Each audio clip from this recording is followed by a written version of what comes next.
Good morning students. आज हम नातेदारी के बारे में अध्ययन करेंगे कि नातेदारी क्या है। अंग्रेजी भाषा के किनशिप शब्द की हिंदी संगोत्रता बंधुत्व, नातेदारी या स्वजन की गई है। नातेदारी में विवाह जीवन के आधारभूत तथ्य हैं। विवाह से परिवार और परिवार से नातेदारी का जन्म होता है। सृष्टि के आरंभ से जिन बातों ने व्यक्ति को एकता के सूत्र में बांधने में महत्वपूर्ण भूमिका अदा की, उनमें आर्थिक हित और समान सुरक्षा महत्वपूर्ण है। सामूहिक सुरक्षा की भावना ने ही कई छोटे मोटे संघों के निर्माण की प्रेरणा दी, जो परिवार से लेकर राष्ट्र तक हम देखते हैं। समान भाषा, धर्म, जाति एवं राष्ट्र के लोगों के बीच व्यक्ति अपने को अधिक सुरक्षित महसूस करता है, लेकिन इनसे भी अधिक सुरक्षित वह अपने को नातेदारों में पाता है, जिनके साथ उसके सामाजिक, नैतिक, आर्थिक हित जुड़े हुए हैं। वह राष्ट्रीयता, धर्म, प्रदेश सभी बदल सकता है, परंतु नातेदारी नहीं। तो नातेदारी का प्रत्येक समाज में अपना महत्व होता है। संबंध, पितृत्व, समाजीकरण, सहोदरता आदि जीवन के मूलभूत तथ्यों के साथ मानव व्यवहार का अध्ययन ही नातेदारी का अध्ययन है। मनुष्य समाज में जन्म के बाद से ही अनेक लोगों से संबंधित हो जाता है। इन संबंधों में रक्त एवं विवाह के आधार पर बने संबंध अधिक स्थायी एवं घनिष्ठ होते हैं। संबंधों का निर्माण मानव द्वारा की जाने वाली सामाजिक अंतःक्रिया का ही परिणाम है। जिन विशिष्ट सामाजिक संबंधों द्वारा मनुष्य बंधे होते हैं और जो संबंध समाज द्वारा स्वीकृत होते हैं, उन्हें हम नातेदारी के अंतर्गत सम्मिलित करते हैं। तो नातेदारी की परिभाषा क्या है? चार्ल्स वेनिक ने नातेदारी को परिभाषित करते हुए लिखा है, नातेदारी व्यवस्था में समाज द्वारा मान्यता प्राप्त वे संबंध आ सकते हैं जो कि अनुमानित और वास्तविक वंशावली संबंधों पर आधारित हों। रेडक्लिफ ब्राउन के अनुसार नातेदारी सामाजिक उद्देश्यों के लिए स्वीकृत वंश संबंध है, जो कि सामाजिक संबंधों के परंपरात्मक संबंधों का आधार है। डॉक्टर रिवर्स के अनुसार बंधुत्व की मेरी परिभाषा उस संबंध से है जो वंशावलियों के माध्यम से निर्धारित तथा वर्णित की जा सकती है। लूसी मेयर के अनुसार बंधुत्व में सामाजिक संबंधों को जैविक शब्दों में व्यक्त किया जाता है। रॉबिन फॉक्स के अनुसार नातेदारी की अत्यंत सरल परिभाषा यह है कि नातेदारी केवल मात्र स्वजन अर्थात वास्तविक, ख्यात अथवा कल्पित समरसता वाले व्यक्तियों के मध्य संबंध है। उपयुक्त परिभाषाओं के विश्लेषण से स्पष्ट है कि हम नातेदारी में उन व्यक्तियों को सम्मिलित करते हैं जिनसे हमारा संबंध वंशावली के आधार पर होता है, और वंशावली संबंध परिवार से पैदा होते हैं और हम परिवार पर ही निर्भर हैं। ऐसे संबंधों को समाज की स्वीकृति आवश्यक है। कभी कभी प्राणीशास्त्रीय रूप से संबंध न होने पर भी यदि उन संबंधों को समाज ने स्वीकार कर लिया तो वे हमारे नातेदार माने जाते हैं। जैसे गोद लिया हुआ पुत्र पिता का असली पुत्र नहीं है, परंतु उनके संबंधों को समाज ने स्वीकार कर लिया, अतः वे एक दूसरे के नातेदार माने जाते हैं। भारत में प्राचीन समय में विवाह के पूर्व ही किसी लड़की के होने वाला पुत्र या विवाह के बाद पति की स्वीकृति से दूसरे द्वारा उत्पन्न पुत्र, जिसे क्षित्रज कहते थे, भी नातेदारी में सम्मिलित था। नातेदारी के भेद। सामाजिक संबंधों में से सार्वभौमिक और आधारभूत संबंध वे हैं जो प्रजनन पर आधारित होते हैं। प्रजनन की कामना दो प्रकार के संबंधों को जन्म देती है। माता पिता एवं संतानों के बीच, भाई बहनों के बीच संबंध, जिन्हें हम समरक्तता के संबंध कहते हैं। पति पत्नी के मध्य बनने वाले दोनों पक्षों के बीच बनने वाले संबंध को हम विवाह संबंधी कहते हैं। तो पहला है समरक्त संबंध। प्रजनन के आधार पर उत्पन्न होने वाले सामाजिक संबंधों में से एक प्रकार वह है जो रक्त या समरक्तता के आधार पर बनता है, जैसे माता पिता एवं संतानों के बीच का संबंध।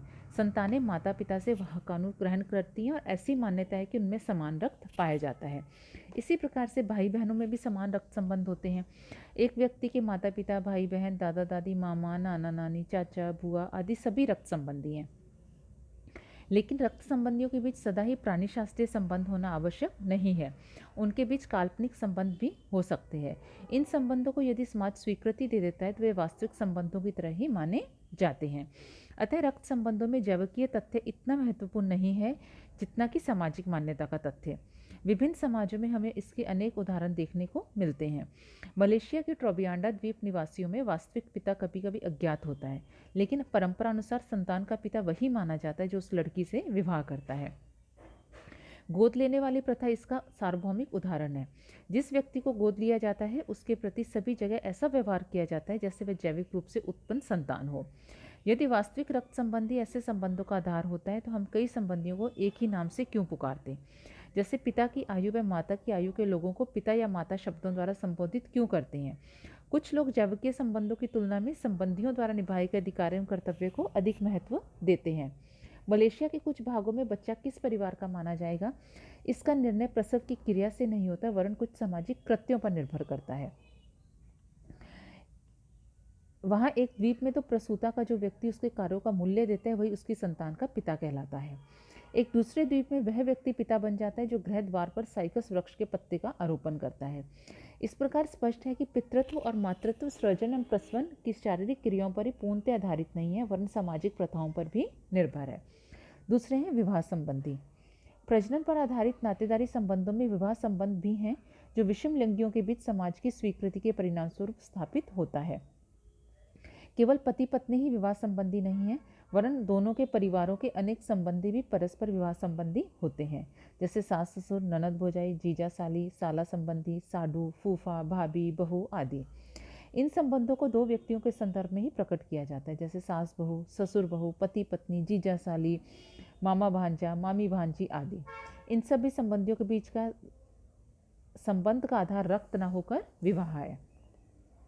अब नातेदारी की श्रेणियाँ क्या क्या हैं?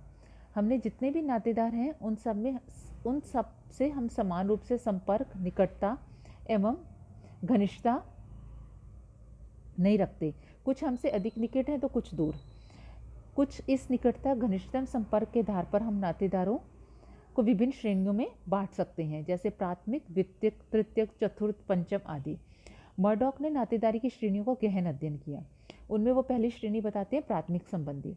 प्राथमिक संबंधी वे व्यक्ति हैं जिनसे हमारा सीधा संबंध है या जिनके संबंध को प्रकट करने के लिए कोई और संबंधी बीच में नहीं है। एक परिवार में 8 प्रकार के प्राथमिक संबंधी हो सकते हैं, जिनमें 7 रक्त से संबंधित है, एक विवाह से संबंधित होता है। पिता पुत्र, पिता पुत्री, माता पुत्र, माता पुत्री, भाई भाई, भाई बहन, बहन बहन, ये सभी रक्त संबंधी हैं। पति पत्नी का प्राथमिक संबंध विवाह पर आधारित है। द्वितीयक संबंधी वे हैं जो उपयुक्त प्राथमिक संबंधियों के प्राथमिक संबंधी हैं। उदाहरण के लिए एक व्यक्ति का दादा उसका द्वितीयक संबंधी है, क्योंकि दादा से पोते का संबंध पिता के द्वारा है, और पिता तथा पिता के पिता आपस में प्राथमिक संबंधी हैं। ये रक्त संबंधी द्वितीयक रिश्तेदार हैं। रक्त संबंधी द्वितीयक रिश्तेदारों के और उदाहरण हैं चाचा भतीजा, मामा, नानी, नाना आदि। विवाह द्वारा बने रिश्तेदारों में भी द्वितीयक संबंधियों में हम सास ससुर, साला बहनोई, साली, देवर भाभी आदि को गिन सकते हैं। मर्डॉक ने 33 प्रकार के द्वितीयक संबंधों का उल्लेख किया है। तृतीयक संबंधी वे हैं जो हमारे द्वितीयक संबंधियों के प्राथमिक संबंधी हैं या हमारे प्राथमिक संबंधियों के द्वितीयक संबंधी हैं। पितामह हमारे तृतीयक संबंधी हैं, क्योंकि हमारे पिता प्राथमिक, हमारे पिता के पिता यानी दादा द्वितीयक, और दादा के पिता हमारे तृतीयक संबंधी कहलाएंगे। इसी तरह से साले का लड़का हमारा तृतीयक संबंधी होगा, क्योंकि साला हमारा द्वितीयक और उसका पुत्र तृतीयक होगा। मर्डॉक ने कुल 151 प्रकार के तृतीयक संबंधियों का उल्लेख किया है।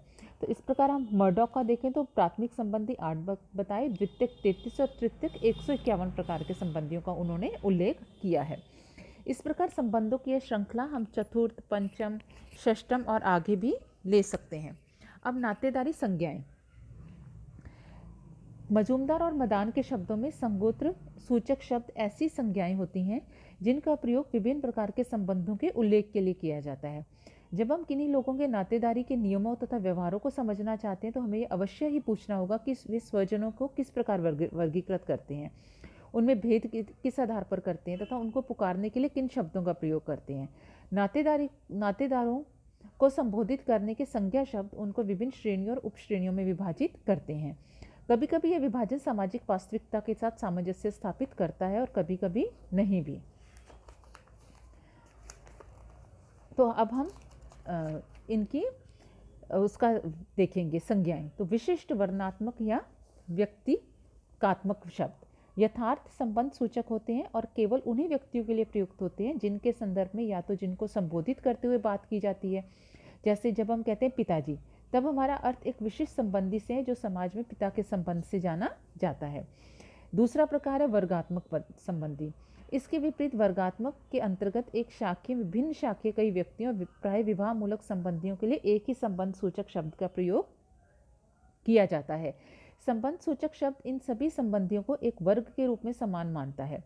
जैसे असम के सेमानागा अजा शब्द का प्रयोग माँ, पिता के भाई की पत्नी, मौसी आदि तीनों प्रकार के संबंधियों के लिए करते हैं। अपू शब्द का प्रयोग पिता, पिता के भाई या माँ की बहन के पति के लिए किया जाता है। आमी शब्द बुआ और सास के लिए प्रयुक्त होता है। कुकी लोगों में हेपू शब्द का प्रयोग दादा, नाना, मामा, ससुर के लिए होता है। अंगामी नागाओं में भूरी शब्द बड़े भाई, पत्नी की बहन, ज्येष्ठ उनकी पत्नी के लिए होता है। तो यहाँ हम देखते हैं कि विपरीत लिंगीय सदस्यों के लिए भी एक ही शब्द काम में लिया जाता है। अंग्रेजी में हम कजिन शब्द का प्रयोग चचेरे, मुमेरे, फुफेरे, मौसेरे भाई बहनों के लिए करते हैं। अंकल शब्द का प्रयोग पिता के भाई, मामा, फूफा, मौसा आदि के लिए करते हैं। डॉक्टर रिवर्स ने संबंध सूचक संज्ञाओं की एक तीसरी पद्धति का उल्लेख किया है, जिसका प्रयोग जैविक परिवार के सदस्य आपस में करते हैं।